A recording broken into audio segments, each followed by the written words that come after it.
မင်းကိုဆွဲသီးလေးတွေမရှိဘူးလားလို့မေးကြတယ်နဲ့ဆွဲသီးကစိုက်ဆုံးရှိပါတယ်နော်မင်းကအဲ့လိုမျိုးရိုက်ပြဖို့ကအချိန်ကတိတ်ဟိုပါပေါ့နော်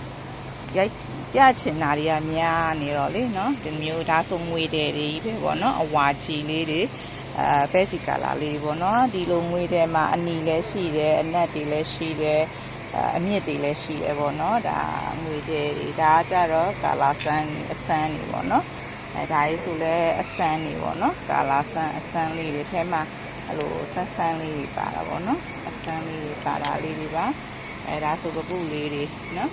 ပပုလေးတွေမှာဆိုငါပပုလေးပါနော်ပပုလေးဒါဆိုကလစ်ပုကာလာလေးပေါ့နော်အဲ့လိုအဆန်းလေးတွေလည်းရှိပါတယ်ဒါဆိုပန်းလေးတွေနှင်းစီပန်းလေးတွေပေါ့နော်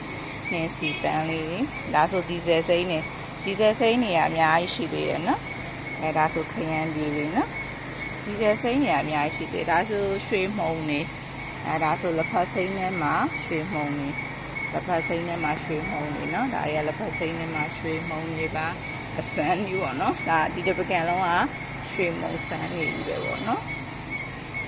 ရှိတယ်နော်ရှိသေးတယ်အနက်တွေအနီတွေအမြင့်တွေ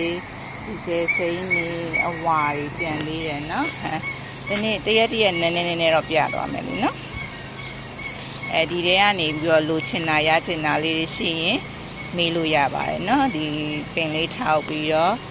ဝိုင်းလိုက်ပေါ့နော်ဒါလေးပြပေးပါဆိုရင်မင်းပြပေးပါမယ်တစ်ခုနည်းနည်းငြိမ်လေးပြပေးရပါတော့နော်